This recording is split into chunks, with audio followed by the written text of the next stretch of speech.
les mouches, ça amène surtout le choléra et rapidement on peut avoir une épidémie.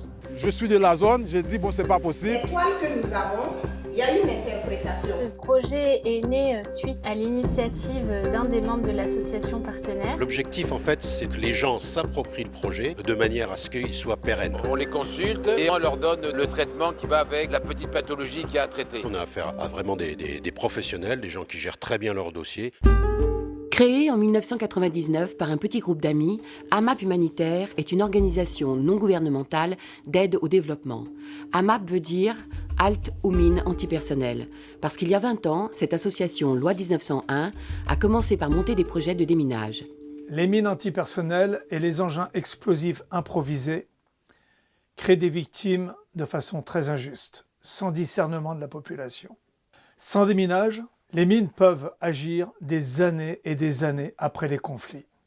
Quand nous avons créé AMAP, les premières actions de déminage ont eu lieu en Mauritanie. Nous avons été très surpris parce que les femmes nous ont dit que ce n'était pas les mines qui posaient le plus de problèmes, mais l'absence d'eau, car les puits qui avaient été minés étaient taris, et que les enfants passaient leur journée à aller chercher de l'eau le long de la voie ferrée à 5 km de là. Donc sans eau, il n'y avait ni culture, ni santé, ni éducation. Nous avons donc fait au sein de notre équipe une révolution copernicienne pour faire passer en priorité 1 l'eau, puis ensuite l'éducation, la santé et en tout dernier le déminage. En 2018, AMAP compte 175 adhérents, 400 membres, 157 bénévoles actifs et 5 salariés pour 162 000 bénéficiaires à travers 14 pays. La mission d'AMAP est celle d'assistant à maître d'ouvrage. Elle consiste à accompagner nos partenaires locaux de leur première formulation de besoins à la réalisation de leur projet et sa pérennité. Cette philosophie fait office de procédure pour l'ensemble des projets AMAP. En voici quelques exemples. Dans la région du Kurdistan irakien, les centaines de milliers de personnes déplacées par le conflit sont confrontées à la menace que représentent les engins explosifs improvisés et les restes explosifs de guerre. L'action contre les mines, ça inclut tout un panel d'activités qui vise à protéger les populations civiles contre tout ce qui peut rester de conflits armés. On travaille en renforcement de capacités locales. Ça signifie identifier un partenaire, entrer en collaboration avec ce partenaire, identifier ses besoins et travailler en formation pour le mettre à un certain niveau de compétence qui va pouvoir l'autonomiser. Sur l'Irak et sur la Syrie, on a été amené à conduire plusieurs formations de mise à niveau des mineurs locaux, qui aujourd'hui sont capables, via leur structure, de gérer les nouvelles pollutions pyrotechniques qu'on peut trouver, donc ce qu'on appelle un peu les engins explosifs improvisés, et en autonomie, aller chercher du financement et mettre en place des projets de maîtrise d'œuvre chez eux. Le renforcement de capacités porte essentiellement sur l'administratif, la gestion, la mise en œuvre de déminage opérationnel, la collecte et la destruction d'engins pyrotechniques. AMAP Humanitaire a commandité une mission exploratoire en avril 2017 qui a permis de faire une cartographie de tous les acteurs de l'action contre les mines qui étaient déjà présents sur place, tous les acteurs locaux, pour savoir si on pouvait entrer en contact et en partenariat avec eux.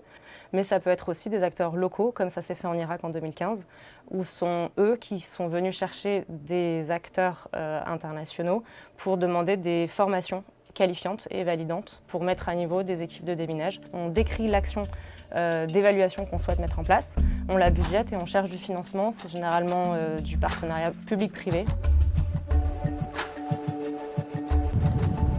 La commune d'Aplaoué est située dans le département du Koufo, au sud-ouest du Bénin. Seulement 5% des 171 000 habitants ont accès à une eau potable.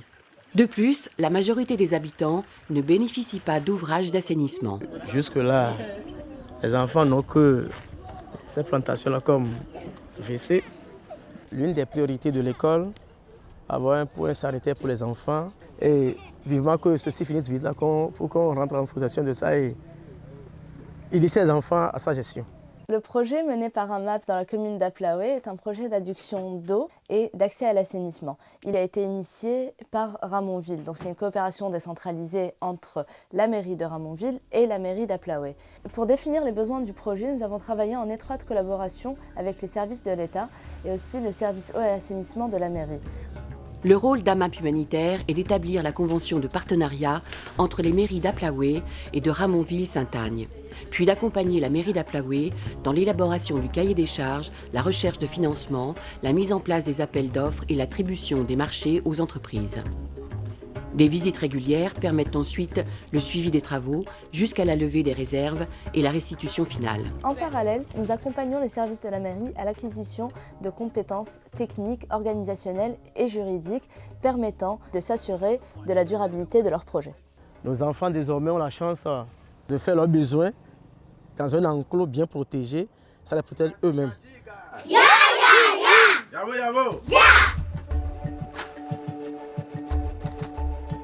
Située dans un massif montagneux au nord d'Haïti, la commune rurale de Pilate est très isolée. La population fait face à des difficultés sanitaires et économiques liées au manque d'infrastructures d'assainissement et de distribution d'eau potable. Il y avait beaucoup de cas de choléra dans la zone, des maladies liées à l'eau, parce que l'eau, ça donne la vie, mais ça détruit aussi la vie. Face à cette situation, les représentants des populations rurales ont demandé à une organisation à but non lucratif haïtienne, le GEDER, de mettre son expertise au service de la communauté.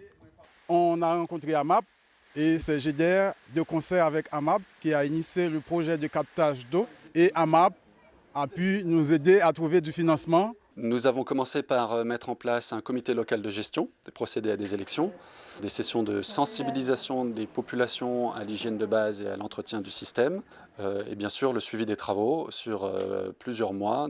Financé à hauteur de 300 000 €, le projet a permis l'édification de plusieurs ouvrages, desservant 11 kiosques de distribution d'eau ainsi qu'une cinquantaine de latrines familiales. Le comité local a reçu une formation leur permettant d'assurer l'autonomie de la maintenance et de la gestion du réseau. Nous sommes chargés pour l'entretien des kiosques. Les habitants se mettent d'accord avec nous pour payer l'eau potable. Je remercie toute la population. Elle est contente, elle souhaite avoir d'autres projets. On n'avait pas d'eau, maintenant nous avons accès à l'eau. Elle est contente.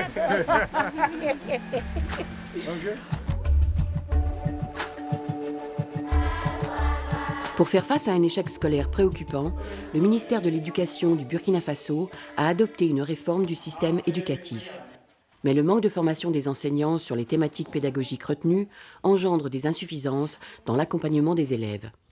Il y avait des violences entre les enfants, violences entre les enseignants, violences entre les enseignants et les parents d'élèves. On a été sollicité par une ONG locale au Burkina Faso qui s'appelle Action solidaire pour le développement, dans le but de les aider et de les accompagner à monter un projet de formation de formateurs en cycle primaire. Il s'agit d'amener les enseignants et les élèves à travailler dans un climat apaisé et au finish, c'est pour aboutir à de bons résultats. Le projet consiste à former un groupe de 30 enseignants d'écoles primaires de Ouagadougou et de Dori aux méthodes pédagogiques innovantes. Les bénéficiaires devront ensuite à leur tour former les professeurs de leurs écoles respectives avec un accompagnement. Notre rôle au niveau d'AMAP a été d'accompagner le partenaire local dans le montage du projet, c'est-à-dire son écriture et sa formalisation, permettant ensuite de solliciter des bailleurs de fonds pour financer les différentes activités du projet et à se mettre en réseau au niveau local avec d'autres organismes, et aussi celui de les accompagner dans le suivi de la réalisation des activités et la production de l'outil de capitalisation permettant de partager l'expérience avec les différents acteurs sur le terrain. C'est un travail de longue haleine, mais déjà, je reste convaincue que la communication non violente est un outil nécessaire pour nos écoles. Le système actuel de santé du Cambodge privilégie la création d'hôpitaux publics et de cliniques privées dans les villes. Dans les campagnes, les dispensaires sont peu équipés et manquent cruellement de personnel qualifié. Les soins sont théoriquement gratuits pour les familles pauvres, mais soumis à l'obtention d'une carte délivrée par le chef de village. Nous avons fait dans la région de Gracié 3 villages, avec à chaque fois 2 journées par village. Et dans la région de Kompongspe, nous avons fait aussi 3 villages avec 2 jours à chaque fois. Le but principal des missions de santé AMAP Humanitaire est d'apporter une aide médicale aux populations retirées et défavorisées qui n'ont pas accès à la santé, avec bien évidemment l'accord et le soutien des autorités politiques et médicales des pays dans lesquels nous allons. Les équipes AMAP Humanitaire Santé partent pour une durée de 15 jours. Elles sont composées de 10 à 12 personnes, bénévoles, médecins, infirmiers et non médicaux. Si vous voulez, on a un rôle d'éducation préventive, un rôle de dépistage de maladies. Après, bon, on soigne des choses simples. Je ne suis pas du tout dans le milieu de la santé, mais notre rôle est de tourner sur les différents postes pour aider soit les médecins, soit les infirmiers, soit réguler l'accueil, par exemple. Nous sommes à la recherche continuelle de médecins. C'est ce qui nous manque le plus dans nos missions, parce que là, par exemple, nous sommes partis avec 2 médecins, mais cela aurait été parfait si on avait eu 3 médecins. À travers les images que vous venez de voir, vous avez bien compris que l'ONG AMAP Humanitaire est une ONG professionnelle, sérieuse, compétente et humaniste. Rejoignez-nous. Nous avons besoin de vous, car vous avez des contacts, vous avez un savoir-faire, vous avez une disponibilité qui nous est chère. Rejoignez nos équipes.